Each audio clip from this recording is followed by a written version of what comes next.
nada. Muchas gracias. Gracias. Bueno, así está nuestro país. Y en otros temas, ha habido algunas denuncias de que, a diferencia de lo que sostiene el presidente, en la Cuarta Transformación, pues sí hay nepotismo y sí hay lugar para el influyentismo, la corrupción y el conflicto de intereses.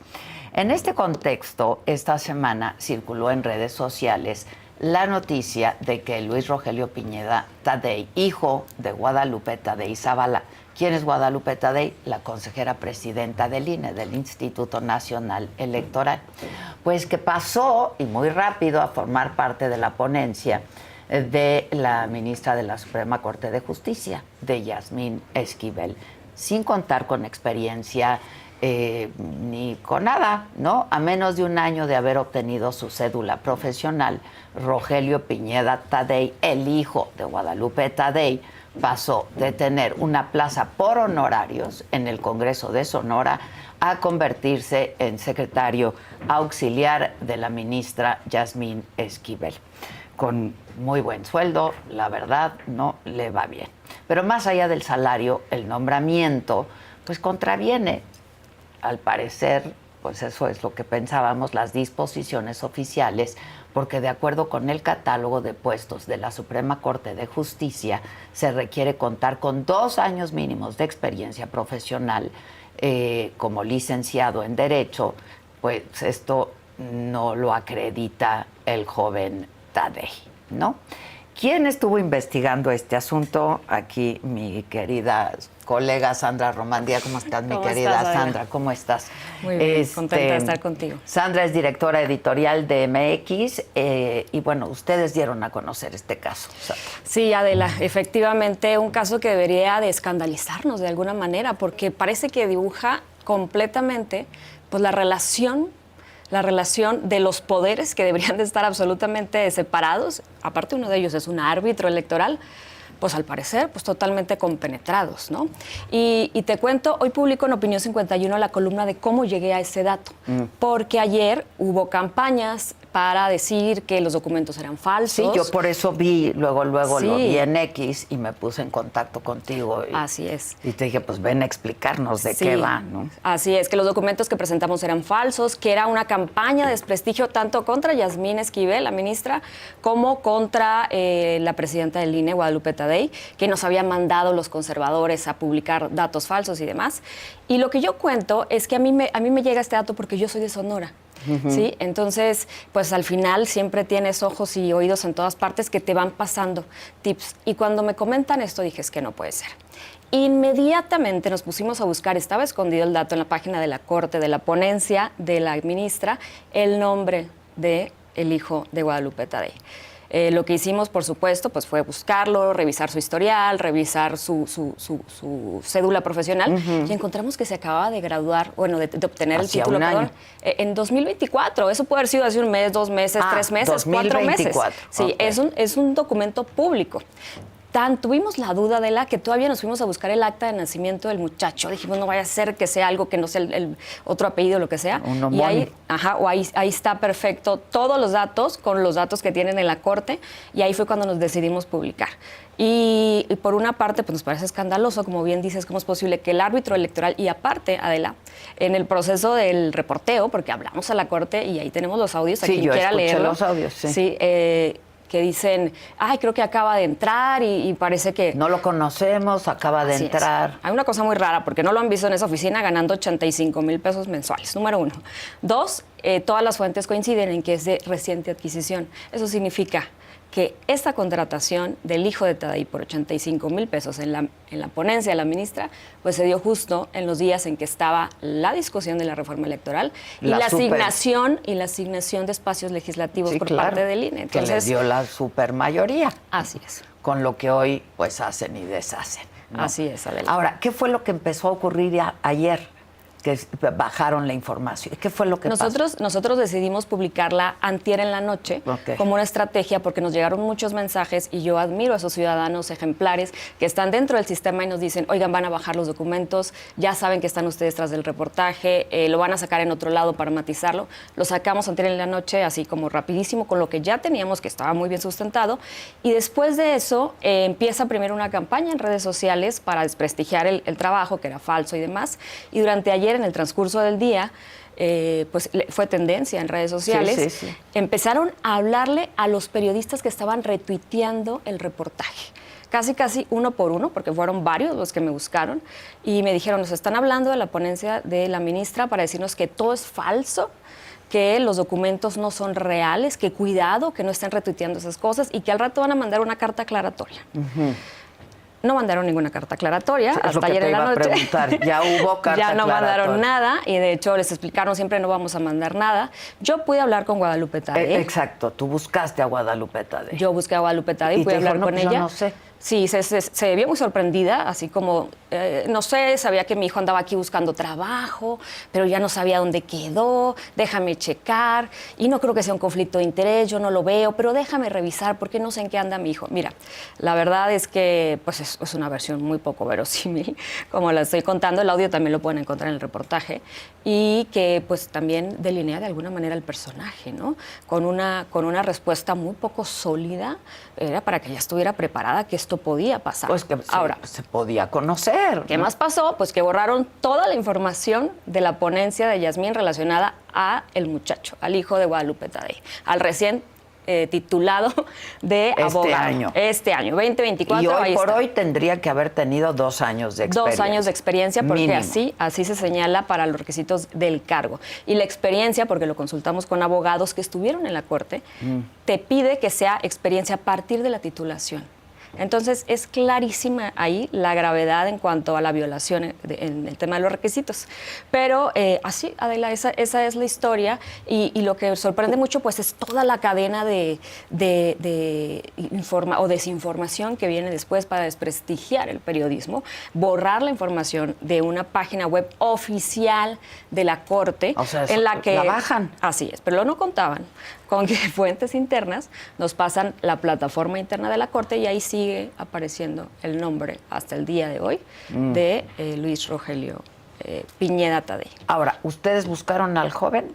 Lo buscamos, dejamos mensajes en su oficina y le mandamos correos. Que no tiene ni oficina, según pues se parece dijo ahí, es el medio fantasma, nadie lo ha visto. Sí, exacto. Y le mandamos correos electrónicos con correo oficial de la Corte, sí lo tiene, lo conseguimos también. No, nada. Y con Yasmín Esquivel tampoco pudimos hablar. Le dejamos muchos mensajes vía personajes cercanos y en su oficina oficialmente. Nada tampoco. La única persona con la que pude hablar pues fue con Guadalupe Tadei, cuya respuesta fue esa. Yo no sé si hay conflicto y no sé en qué anda mi hijo y sé que andaba por aquí en la ciudad, pero no lo tengo claro. ¿No? O sea, hay un chale, ¿no? O por lo menos un chale ahí. Ahora, en beneficio de la audiencia, Sandra, explica por qué sí hay un conflicto de interés. Sí, esto es muy importante. Y la coyuntura, además, es escandalosa, ¿no? Así es, son 2 cosas. Y lo hablamos igual con abogados. Al no haber leyes claras todavía secundarias después de la reforma judicial, no se puede dilucidar si el conflicto es un delito. Pero sí hay un conflicto por lo siguiente. Primero, porque esto se da justo en la coyuntura de la entrega, designación de diputaciones y senadurías, en la que el INE fue fundamental para darle esta supermayoría a Morena y aliados, ¿ok?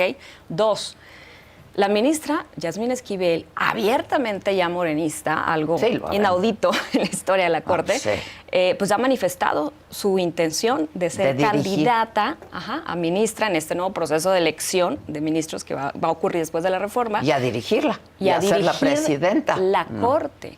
Y el árbitro electoral para ese proceso va a ser nada más y nada menos que como presidenta esta señora Guadalupe Tadei, cuyo hijo trabaja con... Cuyo hijo acaba de ser contratado por 85,000 pesos sin tener nada de experiencia. Y pues no sabemos realmente qué otras cosas haya detrás, pero ese es el conflicto, eso es lo que nos tiene que preocupar. y a la vez hacernos reflexionar de lo evidente que es ya el cruce de relaciones con un superpoder que hay ahorita en México absoluto, que lo quiere todo y que parece que, bueno, ya lo vimos en el proceso en el Senado, Adela, de todo lo que se hizo para la reforma judicial, con unos herramientas y métodos pues absolutamente oscuros, creo que peores que los que hemos visto. Y viene ahora, pues la reforma, justo hablábamos de eso, ¿no? La Guardia Nacional, ahora, que va a pasar igual. Así es, totalmente. Y en MX les invito a visitar, perdón por el comercial. No, al contrario, para eso te invité. mx.com, tenemos muchos reportajes de los conflictos de interés que hay entre empresarios con Morena, David Chávez, unas donaciones millonarias para la Marina y para también la ciudad, el gobierno de la Ciudad de México, en lugares donde tiene intereses específicos el grupo, en fin. Las historias de este cruce de conflicto de interés en el sexenio deberían de ser un escándalo mundial. Pero aquí estamos, Adela. Pero además, pues viniendo de quien viene, ¿no? Cuando el presidente lo que ha dicho es que ya no hay corrupción, ¿no? Así es. Que no hay influyentismo, ¿no?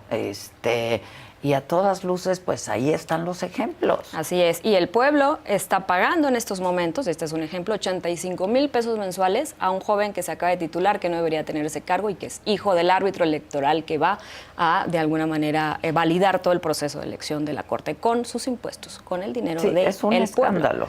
Así es. ¿En qué están trabajando ahora? Ay, esa es una pregunta muy difícil de contestar. Pues sí, ya lo sé, en varias cosas, pero sí, tenemos, nuestro enfoque es corrupción y somos de los pocos medios que nos especializamos en periodismo de investigación y eso nos lleva, Adela, por supuesto, que mucho tiempo, claro. Mucho tiempo, pero también muchas consecuencias. Sí, muchas consecuencias.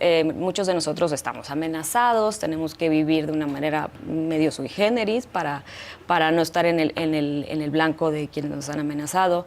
En fin, la corrupción es por una parte una de nuestras líneas y por otra parte el revelar la verdad sobre las mentiras oficiales.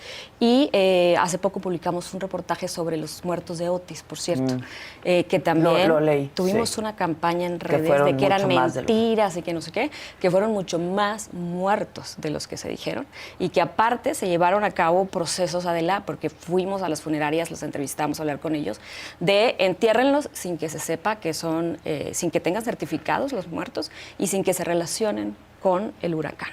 Nosotros revelamos que al menos fueron 16 personas más, cuerpos más los encontrados que los reportados, más todo el cúmulo de cuerpos que se acumularon en CEMEFO, 90% más que en un mes normal, ¿me explico? Entonces, es muy posible que los muertos hayan sido mucho más. Esa fue una gran mentira y fue una investigación que nos costó mucho trabajo también llevar a cabo. ¿Tiempos difíciles para ejercer el periodismo? Híjole, Sandra. Qué pregunta, pregunta con un toque de reflexión doloroso. Tiempos difíciles por varias razones.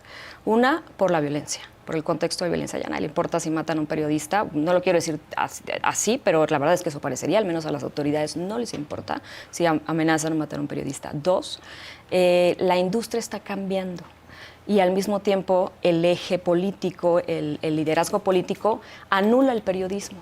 ¿Sí? Así, con campañas de que eso no es verdad, de que es falso y tal, anula el trabajo periodístico que llevó meses de juntar evidencias con una sola palabra, una sola frase o una sola exposición en quién es quién de las mentiras.